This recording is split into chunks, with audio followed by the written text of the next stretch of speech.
maksud Nabi Muhammad SAW? Orang yang beramal soleh di 10 awal Dzulhijjah, mau malamnya mau siangnya, pokoknya amal soleh apa aja, itu amalan yang dia lakukan di 10 awal Dzulhijjah ini adalah amal yang paling disenangi Allah Subhanahu wa Ta'ala. Keutamaannya itu melebihi jihad fisabilillah. Sahabat tanya, bukankah yang paling Allah senang itu jihad fisabilillah ya Rasulullah? Bukan, kata Nabi. Kecuali orang yang keluar dari rumahnya untuk berjihad. Dia bukan cuma bawa diri, tapi dia bawa seluruh hartanya. Ada orang keluar rumah berjihad, bawa dirinya, bawa seluruh hartanya buat perlengkapan perang, perjalanan untuk berperang. Falam yarja' min dzalika bisyai', kata Nabi. Terus dia nggak pulang lagi, alias meninggal. Udah keluar rumah, ninggalin keluarganya, bawa hartanya untuk perbekalan dia dalam berperang, kemudian meninggal, nggak balik lagi. Ini orang pahalanya nih sebanding dengan orang yang beramal soleh di 10 awal Dzulhijjah. Alhamdulillah.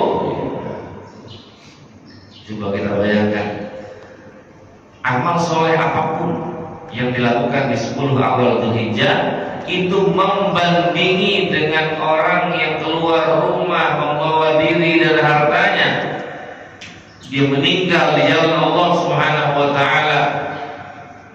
Begitulah kira-kira pahala dan keutamaan orang yang beramal soleh di 10 awal Dzulhijjah ini. Dalam hadis lain, Nabi SAW bersabda, "Ma min ayyamin ahabbu ila Allah an yata'abbada lahu fiha min 'ashri Dzulhijjati ya'dilu siyamu kulli yawmin minha bisiyami sanah wa qiyamu kulli lailatin minha min qiyami lailatil qadar." Tidak ada hari yang lebih Allah senang kepada seorang hamba ini an yata'abbada lahu fiha min ashri Dzulhijjah. Gak ada lagi yang Allah lebih senang kepada hamba untuk beramal soleh, untuk beribadah, yang melebihi kesenangannya orang yang beribadah di 10 hari awal Dzulhijjah. Kata Nabi Muhammad,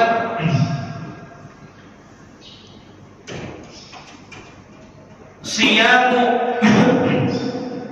ya'dilu siyamu kulli yawmin minha bisiyami sanah. Dia membandingi satu hari siapapun yang berpuasa di 10 hari awal Dzulhijjah ini. 9 hari, 10-nya Lebaran.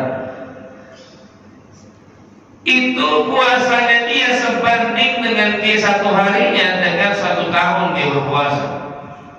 Wa qiyamu kulli lailatin minha, dan berpuasa, beribadah malam di setiap hari awal Dzulhijjah itu membandingi dengan beribadah pada malam Lailatul Qadar.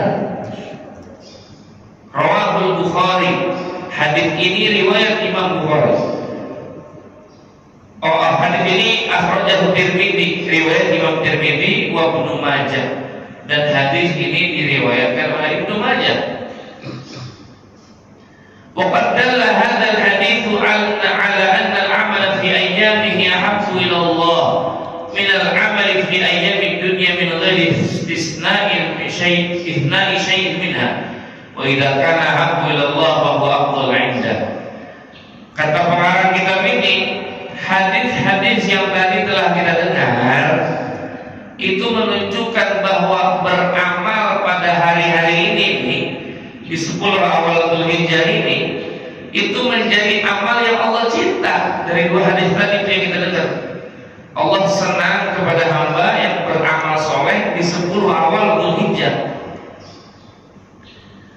Maka kata beliau, kalau sudah Allah senang, berarti itu pertanda dia beramal adalah amal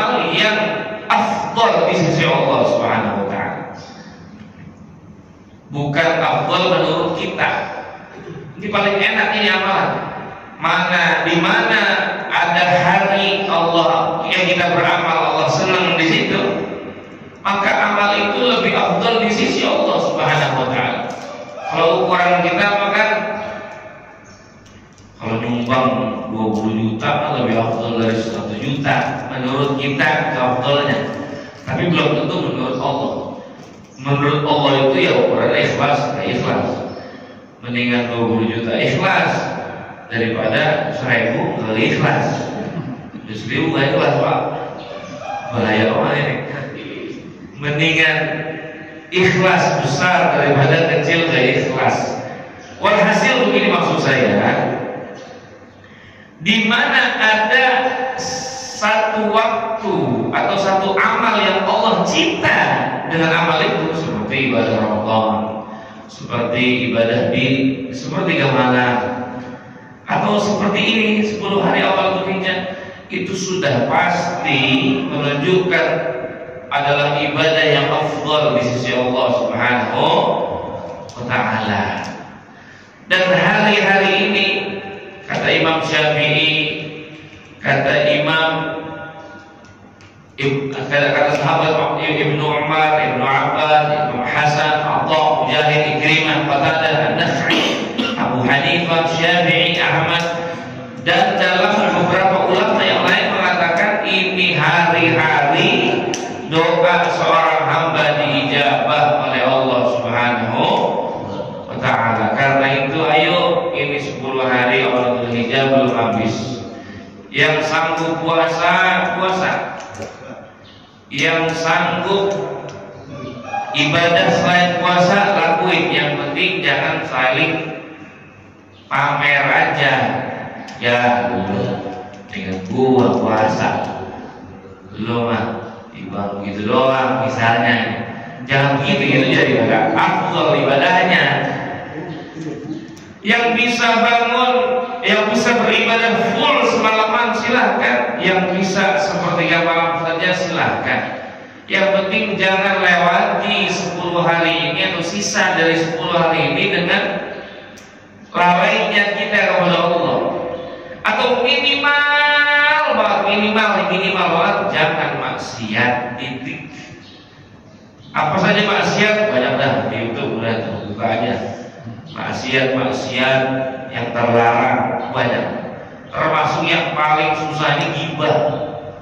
Nah, ini jangan sampai ada perkara-perkara dosa besar apalagi yang kita lakukan di 10 awal Dzulhijjah dengan niat ninggalin maksiat di hari-hari yang Allah muliakan, itu sudah termasuk amal soleh. Bahkan ninggalin maksiat ini amalan lebih afdal daripada fi'lu ta'at, daripada lakuin taat.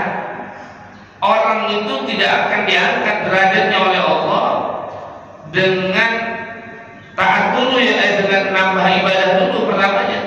Yang pertama itu ninggalin maksiatnya. Ini banyak tuh ulama bahas. Semakin jauh dia meninggalkan maksiat dia, meskipun amal solehnya tipis-tipis saja, paling sholat sunnah rawatib aja, sepertiga malam paling cuma 2 rakaat aja, ini agung derajatnya di sisi Allah. Giliran ghibah dia ngindar, mau dia. Giliran ada yang zalim dia nggak mau. Senang bantuin orang. Maksiat dia jaga banget matanya dari handphone tuh yang mengundang maksiat kebanyakan kita sekarang, atau bertemu dengan perempuan yang tidak mahram dalam satu ruangan kah atau dan lain sebagainya, dia jaga betul. Ini lebih afdal di sisi Allah Subhanahu wa taala ketimbang dia amalnya banyak tapi ghibah wahyu aja terus. Alhamdulillah nih. Karena itu ayo ini hari-hari untuk berubah. Belum ada kata terlambat. Nah, sekarang setelah kita tahu bahwa 10 hari ini atau sisa dari 10 hari ini adalah mulia di sisi Allah atau menjadi hari-hari agung yang kita beramal dicintai Allah. Sekarang tinggal kita cari tahu apa sih Ustaz yang harus kita amalin nih. Kita udah tahu nih, oke, ini hari-hari mulia di sisi Allah. Kita udah tahu nih Ustaz, ini amal kalau kita lakuin di hari-hari ini menjadi amal yang Allah cintai. Kira-kira saya mulai dari mana nih Ustaz? Maka kami akan menjawab yang pertama, mulailah dengan bertaubat kepada Allah Subhanahu wa taala. Ya, padahal memang taubat ini kudunya tiap hari. Kudunya tiap hari. Tapi karena ini hal yang mulia, ya setidaknya memang harus juga. Kenapa harus tiap hari? Karena Nabi Muhammad yang ngajarin kita.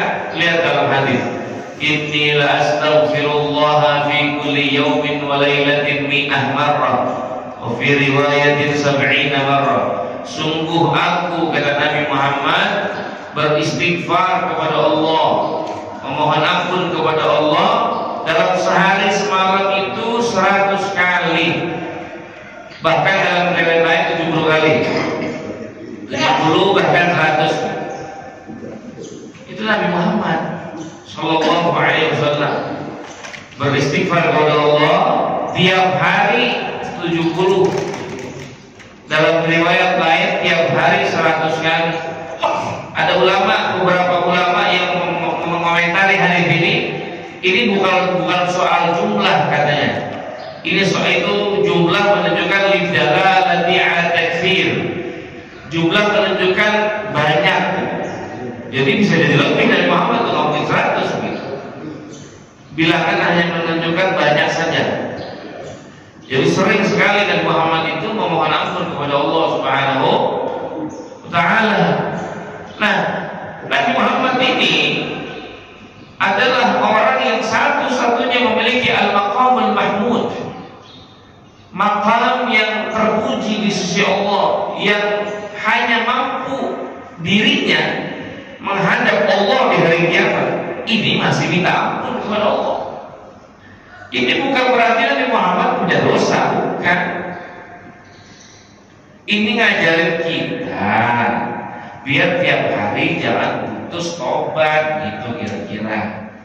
Maka ulama mengklasifikasi ini. Kalau para aulia, para anbiya, para nabi, para rasul, tobat mereka itu gimana sih Ustaz? Mereka ini banyak riwayat-riwayat tobat sehari sekian. Mereka itu bertobat karena khawatir, masih khawatir aja sebenarnya. Khawatir ada satu detik di hati mereka lalai dari Allah Subhanahu wa taala. Itu taubatnya para nabi. Nabi bertobat karena itu. Ada lagi golongan kedua di bawah itu, tobat karena kalau ingat neraka ya takut. Tobat kepada Allah, istiqomah beribadah dia. Nah yang ketiga nih, rawanan golongan kita, tobat karena memang kita banyak dosa. Ingat dosa, tobat. Kalau udah kelasnya Nabi dan Rasul dan orang-orang soleh bertobat karena takut mereka lalai dari Allah, atau yang kedua karena mengistiqomah tobat ibadah kepada Allah, atau khawatir meninggal su'ul khatimah, maka bagaimana keadaan kita nih yang tiap hari dosa? Apa solusinya kalau bukan tobat kepada Allah Subhanahu wa taala? Jadi jadikan itu amalan rutin tobat nih, minimal banget sebelum tidur, minimal banget itu. Jadi biar tidur kita dalam keadaan diampuni dosa-dosanya oleh Allah Subhanahu wa taala. Dan jika waliyadzubillah ya, mudah-mudahan sih panjang umur kita semuanya, ketika tidur gak dibangun-bangunin sama Allah lagi, kita sudah diampuni dosanya oleh Allah Subhanahu wa taala. Gak lama kok, 5 menit. Kalau kita memang orang beritahu waktu, mustafa saja kan, tekan waktunya taubat bahasa alarm. Seperti kita mengatur jadwal terhadap urusan dunia gitu. Nah kita atur urusan kita ke Allah nih. Adakan waktu bermesra-mesraan dengan Allah, dengan komunikasi khusus, cari waktu khusus, pilih. Terserah mau siang mau malam. Yang penting ada pengakuan di antara kita, terhadap dosa-dosa kita. Dan inilah yang Allah mau. Allah ini gampang Pak, gampang Bu. Allah ini jadikan kita taat semua gampang. Tapi mengapa hanya sebagian kecil yang Allah jadikan orang-orang taat kepada Allah, sisanya mereka berdosa? Allah tunggu taubat mereka, karena panggilan-panggilan hamba kepada Allah ini Allah cinta kepada mereka. Dan ini banyak dikatakan dalam hadis-hadis. Allah jadikan kita bertobat ini karena Allah ingin memberikan cintanya kepada hamba. Perhatikan baik-baik. Innallaha yuhibbut tawwabin wa yuhibbul mutatahhirin. Allah cinta kepada orang-orang yang tawwab. Sekarang saya mau bahas di sini. Tawwab itu apa? Tawwab itu kalau kita mau kaji dalam segi bahasa Arab nih, itu terasal dari kalimat taba yatubu. Taib, orang yang bertobat. Kalimat tawwab ini bentuk asalnya taib. Dia namanya sighah mubalaghah. Dalam bahasa Arab itu kalau ada perubahan kalimat menjadi sighah mubalaghah, maka maknanya ada penambahan sifat. Seperti contohnya raziq, pemberi rizki, dan razzaq, selalu memberi rizki. Beda. Padahal razzaq asal katanya raziq. Tawaf artinya berkeliling. Tapi kalau tawaf selalu berkeliling. Beda. Kalau sighah mubalaghah itu ada penambahan sifat dari kata asalnya. Sama seperti Ar-Rahmanur Rahim. Jadi sighah mubalaghah bentuknya macam-macam. Rahim asalnya dari kata rahim, ada alifnya. Orang yang mengasihi. Kalau rahim sangat mengasihi, atau dalam bahasa gampangnya untuk Allah maha pengasih, maha rahmat. Ketika innallaha yuhibbut tawwabin, artinya sungguh Allah cinta kepada orang-orang bertobat. Ini nggak cukup sebenarnya. Tapi saya tidak menyalahkan terjemah. Terjemah hanya mengawal saja untuk orang mempermudah membacanya, tapi bukan sampai di situ. Maka untuk penjabaran lebih terhadap Quran kita butuh tafsir, kita butuh penjelasan ulama. Nah ulama ini ngejelasin bahwa kalimat tawwabin ini bentuknya adalah sighah mubalaghah. Sebenarnya maning, sebenarnya kalau diartikan secara teks, maknanya innallaha, sesungguhnya Allah, yuhibbu, mencintai atau senang, at-tawwabin, kepada orang-orang yang selalu bertobat kepada Allah Subhanahu wa ta'ala. Kalau cuma orang-orang bertobat saja, nggak ada kata selalu, sebenarnya cukup innallaha yuhibbut ta'ibin, tidak perlu tawwabin. Maka ada makna tersirat di situ.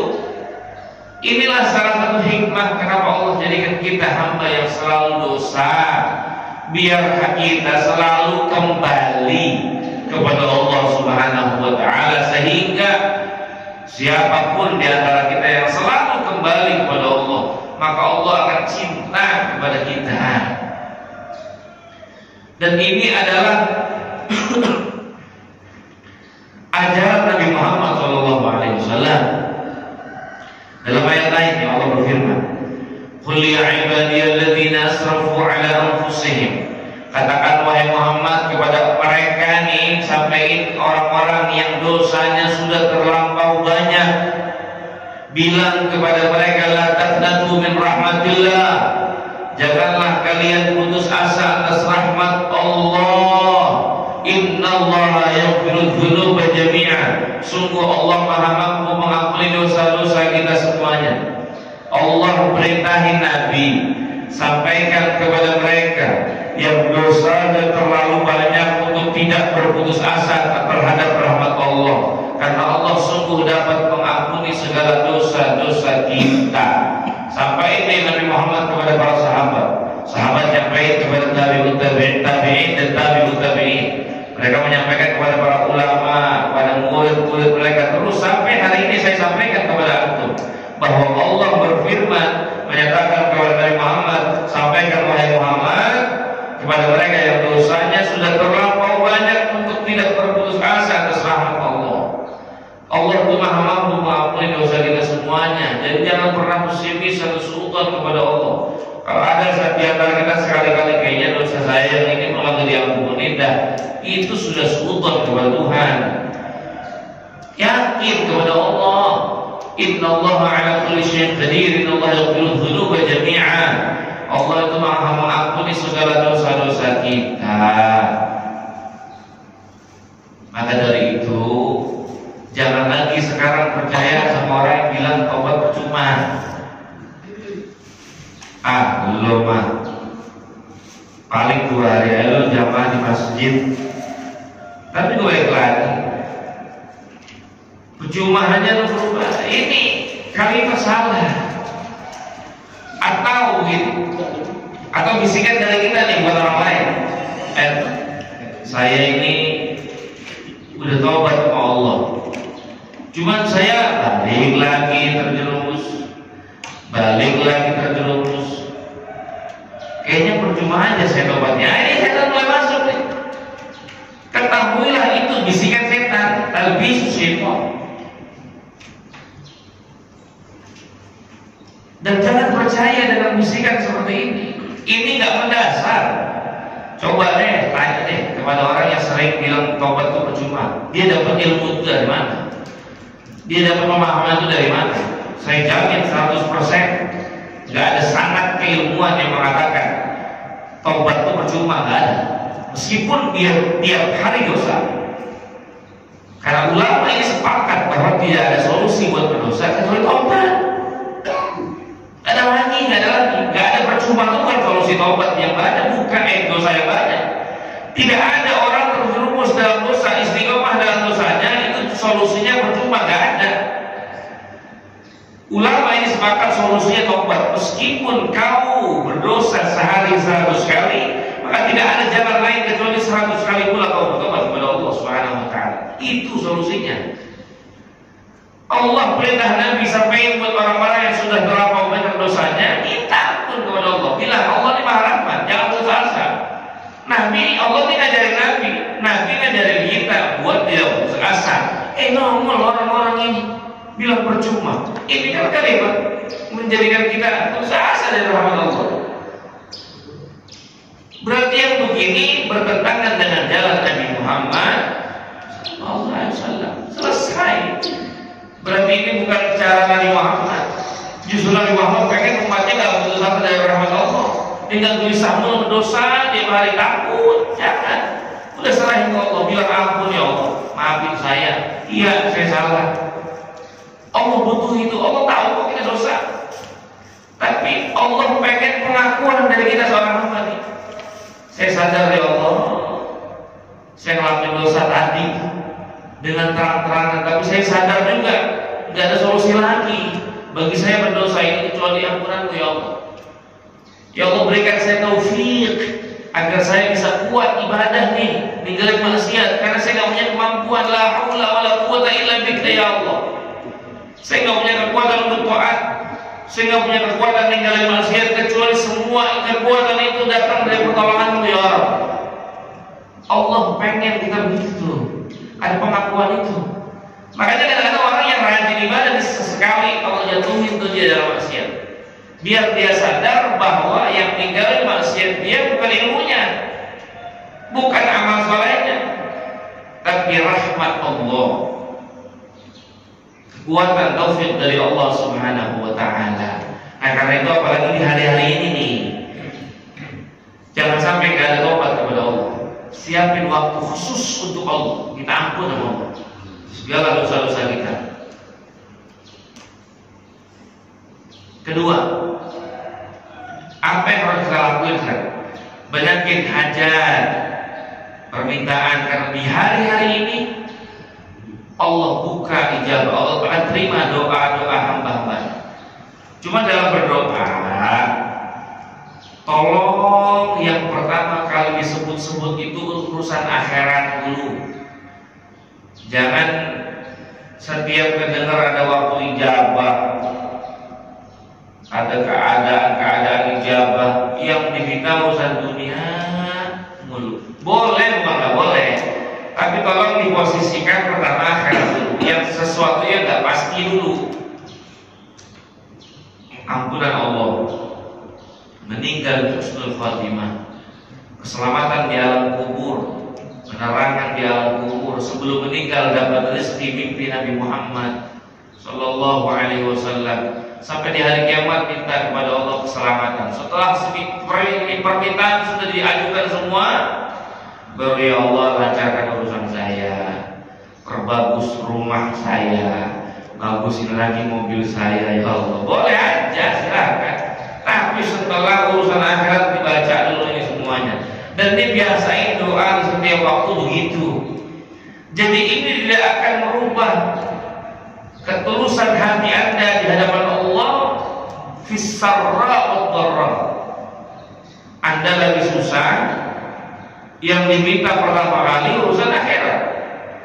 Dan nanti ketika jadi miliarder sekalipun, jadi orang kaya sekaya-kayanya, kan dia sudah latih dirinya dari miskin mintanya akhirat, maka dia akan tetap menangis kepada Allah. Dan itu saya saksi, guru-guru kami, kiai-kiai yang duitnya bukan banyak, itu mereka tetap kalau udah munajat nangis, ya Allah. Karena dia sudah melatih dirinya untuk tadarru ila Allah. Dari susah sampai urusan dunia ini gampang. Jadi nggak berubah apapun dunia ini, dirinya untuk tetap munajat kepada Allah, tetap nangis karena dia yang didahulukan permintaannya belum pasti. Belum pasti kekayaan yang Allah saya kasih ke saya ini rahmat, belum pasti. Karena miskin dan kaya urusan pembagian aja kok. Ada yang ditakdirkan miskin, ada yang ditakdirkan kaya. Apakah ini tanda bahwa Allah rahmat kepada si kaya? Belum tentu. Bisa jadi azab pada mereka. Banyak orang-orang kaya kok yang merasa dirinya itu disayang Allah, padahal enggak. Banyak orang-orang kaya yang ketika dikasih duit banyak, kepedean. Tahu kepedean Pak? Dia sangka terus buat dia doang dari Allah. Lah, padahal buat ngasih tangganya susah. Allah kasih dia lebih banyak, rasanya buat dia, perjuangan dia kerja, hasil dia pikir rezeki dari Allah, enak aja saya mau kasih dia. Padahal Allah titip buat disampaikan tuh ada saudara lu yang susah, ada tetangga ente yang susah, kasih, bantu. Tapi dia banyak kepedean. Jadi kaya miskin ini bukan ukuran Allah rahmat kita, enggak. Itu hanya ketetapan takdir aja. Allah kasih ada yang miskin, Allah kasih ada yang kaya. Mana yang masuk surga? Semuanya urusannya tentang amal soleh kita. Karena itu tetap permintaan yang belum pasti harus lebih dulu terhadap rezeki yang udah pasti. Akhirat ini belum pasti Pak. Rizki udah Allah pastikan di dalam Al-Quran dan juga hadis. Masa kita lebih cepat banget doa urusan yang udah dijamin Allah timbang urusan yang belum pasti? Akhirat itu belum tahu dia selamat atau enggak, dan nggak bisa kita hayal-hayalin terus dijawab, nggak bisa. Tapi rezeki kadang-kadang kita nggak minta datang.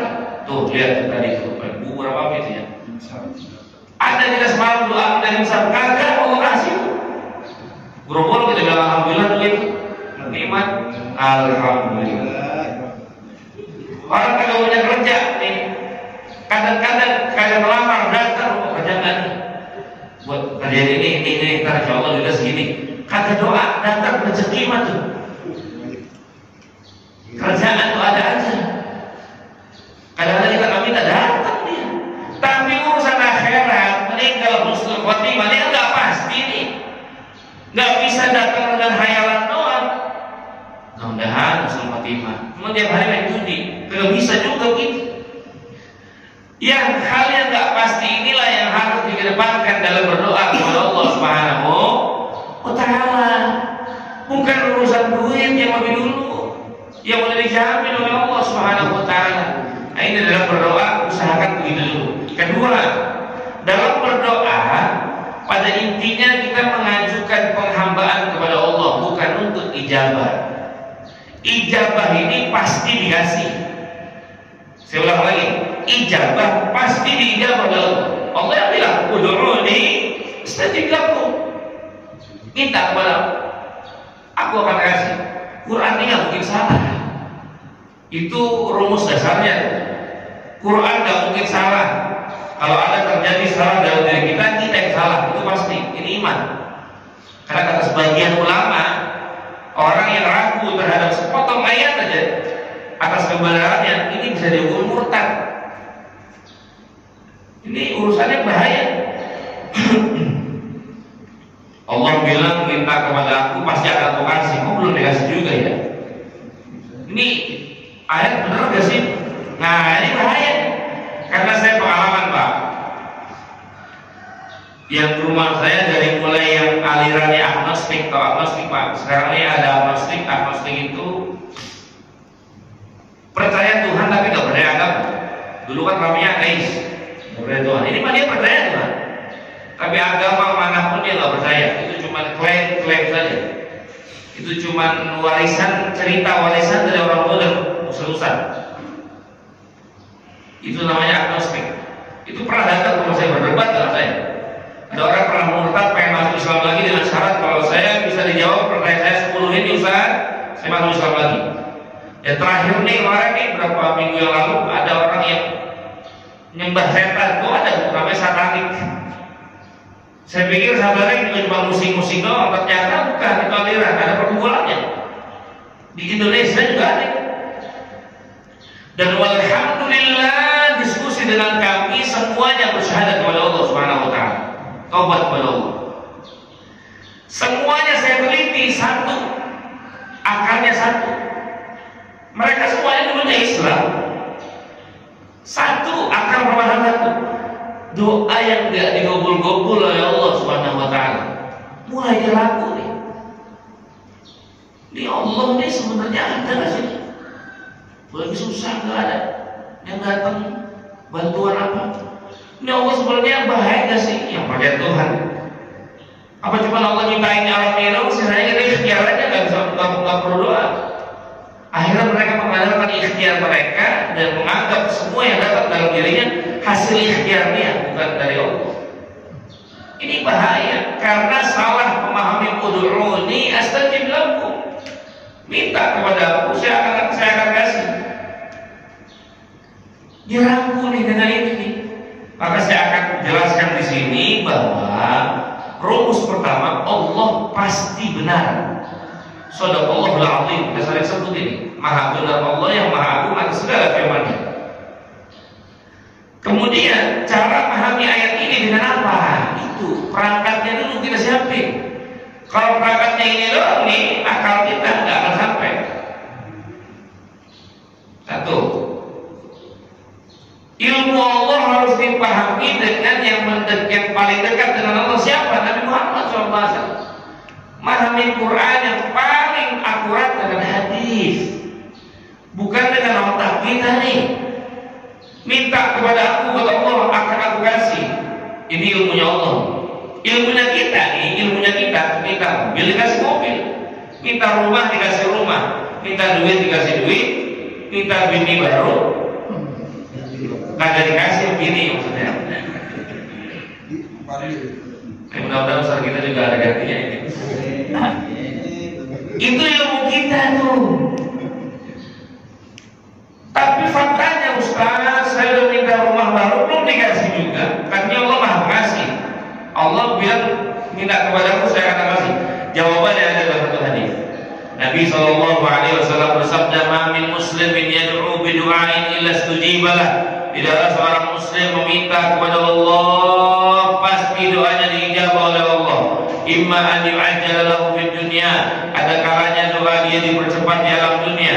Wa imma an yu'akhkhara lahu fil akhirah, ada kalanya doa dia diakhirkan nanti di akhirat sebagai bentuk amal saleh. Wa imma an yukaffira anhum min dzunubih, dan ada kalanya doa dia menjadi pengampunan dosa dia. Entah di dunia, entah di akhirat, entah menjadi penghapus dosa. Cuman yang terakhir ini menjadi penghapus dosa itu ada syaratnya. Malam yad'u bi'ithmin, selama dia doanya nggak minta dosa. Au qati'ati rahmin, atau permintaan dia bukan untuk mutusin silaturahim keluarganya. Au yasta'jil, atau permintaan dia dalam keadaan tergesa-gesa. Qalu wa yasta'jilu ya Rasulullah, sampai sahabat bertanya, yang dimaksud tergesa-gesa itu apa? Kata Nabi, da'autu limustajabah, perasaan saya berdoa, cuma kok nggak dijabah ijabah. Nanti nggak dapat yang ketiga. Yang saya mau jelasin di sini, apapun yang kita minta kepada Allah pasti dijabah. Ijabah Allah ini turunnya di mana? Itu hak Allah. Karena kita meyakini Allah Arhamur Rahimin, Allah paling pengasihnya di antara orang-orang yang memiliki kasih sayang. Maka Allah yang lebih tahu di mana ijabah ini akan turun. Ketika Allah percepat ijabahnya di dunia, ini juga nggak serta-merta langsung minta duit jadi duit, minta duit jadi afiat, sehat, dan lain sebagainya. Atau Allah tahu kita bakal menjadi orang yang nggak selamat di hari kiamat nih.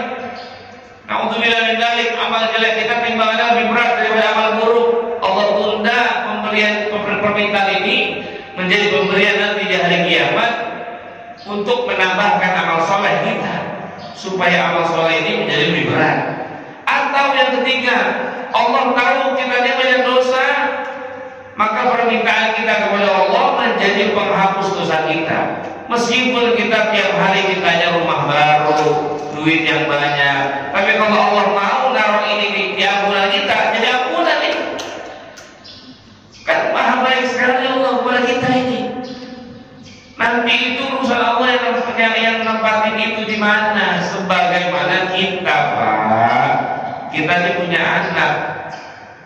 Kita punya anak umur 5 tahun. Anggaplah kita orang mampu nih. 5 tahun minta motor Beat, mau ngapain Tom? Kita mampu nih beliin. Kan pasti kita gak kasih ke situ. Kita gak kasih ke situ karena bentuk sayang kita pada dia. Tapi duit ini tetap saya kasih, tapi buat pendidikan kamu dulu. Itu pendidikan lebih dari fit, lebih dari waktu. Buat makan kamu hari-hari dulu, buat baju kamu dulu, tetap dikasih sama kita. Dikasih, cuma bukan bentuknya fit. Dikasih yang lebih manfaat untuk anak kita, karena rahimnya kita. Allah Arhamur Rahimin, paling rahimnya makhluk yang punya rasa rahim di alam dunia. Allah yang lebih tahu di mana ijabah kita tempatnya turun. Itu urusan Allah. Jangan sekali-kali kita ini menyeleksi Allah. Gimana sih? Karena saya berdoa ini dah biar jebol di tanah. Allah tahu kalau lu bisnis tanah jebol, tanah preteng, orang jalan kampung ini sombong bisa nih orang. Jangan dah, dosa ente masih banyak. Allah nih, permintaan ini saya taruh di ampunan saja ya, biar kamu nggak mati, dosa kamu diampuni oleh Allah. Dan ini nggak akan dapat bagi orang kafir. Orang kafir itu kalau udah apa dikasih oleh Allah, karena dunia ini ibarat sampah aja. Tapi enggak, kalau mukmin diatur sama Allah. Quran ini perintah dalam Quran dan hadis itu kan untuk orang mukmin doang. Enggak ada orang kafir enggak diurusin. Perintah sholat, perintah zakat, perintah anu itu buat siapa? Muslim, orang beriman. Kafir enggak ada, Islam enggak ada kafir. Dia dikasih kebebasan Allah. Mau ngapain dia terserah. Dunia digampangin, urusan digampangin, tapi kita ada Allah atur. Alhamdulillah, memang itu jalur kita dah. Kalau apa-apa susah, apa-apa kita pengen dalam kejadian, itu memang udah jalan Muslim begitu. Nikmati, syukurin, itu yang kita minta. Yang penting kita beribadah dipermudah oleh Allah, dan itu yang kita harapkan. Kita bisa subuh jamaah. Wih, ini mahal bau. Berapa banyak orang yang masih tidur? Tidurnya ada nih. Banyak muslimin di subuhnya nggak sholat, buru-buru masjid. Tapi kita di tengah-tengah lalainya manusia Islam dari Allah, Allah berikan rezeki kita jamaah nih. Allah, ini nikmat besar. Dan itu permintaan diterima oleh Allah insyaallah. Kita minta ihdinas siratal mustaqim. Ya Rabb, berikan kami jalan yang lurus. Kita minta tiap hari. Apa sih jalan yang lurus itu? Siratal ladzina an'amta alaihim, yaitu jalan yang telah Kau beri petunjuk atas mereka. Siapa mereka di sini? Minal nabiyyin wasiddiqin wasyuhada wassalihin. Para nabi, para rasul, para auliya, orang-orang saleh. Bahasa gampangnya, ihdinas siratal mustaqim. Ya Allah, berikan kami jalan yang lurus, itu jalan para nabi. Ya Allah, berikan kami jalan mereka. Bahasa gampangnya begitu. Betul nggak? Ya Allah, beri kami jalan mereka. Ya Allah, beri kami jalan para nabi. Ya Allah, beri kami jalan para syuhada salihin. Tinggal kita telaah. Kira-kira jalan para nabi, para rasul itu banyak ujian dunia enggak? Ibadahnya, dunianya lebih lancar mana? Iya ibadahnya Ustaz, dunianya emang kadang-kadang agak seret mulu. Lah memang itu jalan para nabi, kita minta kok. Ihdinas siratal mustaqim, siratal ladzina an'amta alaihim. Ya Allah, berikan kami jalan yang lurus, yaitu jalan mereka, para nabi, para rasul. Kita minta itu, maka Allah kasih, Allah ijabah. Jalan para nabi ini enggak dienakin dunianya, yang dienakin ibadahnya. Justru yang kita nggak mau, ghairil maghdubi alaihim waladdallin, bukan jalan mereka yang kau murkai, yaitu Nasrani, waladdallin, dan bukan jalan mereka yang sesat, yaitu Yahudi. Saya nggak mau yang begitu ya Allah, bahasa gampang begitu. Ghairil maghdubi alaihim waladdallin, bukan jalan mereka yang engkau murkai Nasrani, dan bukan jalan mereka yang sesat, yaitu Yahudi. Emang bagaimana jalan mereka? Sholat kagak, puasa kagak, nyembah Allah kagak, gampang dunia itu. Ada nggak muslim yang begitu? Ada. Ada nggak muslim yang begitu? Ada. Karena dia nggak minta ihdinas siratal mustaqim, siratal ladzina an'amta alaihim. Maksudnya apa? Dia nggak sholat. Akhirnya diserupakan mereka dengan Nasrani dan Yahudi. Sholat enggak, puasa enggak, dunia lancar. Cuma dia perasaannya dunia yang dia dapat sayang dari Allah buat dia, tertipu, dia maghrur. Padahal dia diserupakan jalannya oleh Yahudi dan Nasrani. Alhamdulillah, kitanya diatur Allah, dan alhamdulillah. Kadang orang serang duitnya, ibadah lancar, insya Allah semua akan dirapikan oleh Allah Subhanahu Wa Taala. Karena itu, ayo sebagai penutup ini, kita masih berada di sisa-sisa hari 10 awal Dzulhijjah. Manfaatkan baik-baik amal sholat, khususnya ninggalin maksiat, khususnya mohon ampun kepada Allah, dan khususnya minta yang banyak di hari-hari ini urusan yang belum pasti, yaitu akhirat. Minta ampunan dosa, terhadap orang tua kita yang masih hidup atau yang sudah meninggal. Minta keselamatan nanti ketika sakaratul maut, mudah-mudahan meninggal husnul khotimah. Minta di alam kubur, mudah-mudahan Allah berikan penerangan, Allah luaskan kubur kita, dan kita keselamatan di hari kiamat. Baru setelah itu kita urusan yang lain. Mudah-mudahan sebelum masuk lebaran ini Allah ampuni dosa-dosa kita semuanya. Mudah-mudahan Allah jadikan kita keluar dari masjid ini menjadi orang yang istiqamah terhadap amal soleh, sehingga dengan istiqamah kita memohon ampun kepada Allah, nanti meninggal dalam keadaan dosa kita diampuni oleh Allah Subhanahu Wa Taala, meninggal husnul khatimah. Sallallahu alaihi wasallam. Walhamdulillahirabbil alamin. Wassalamualaikum warahmatullahi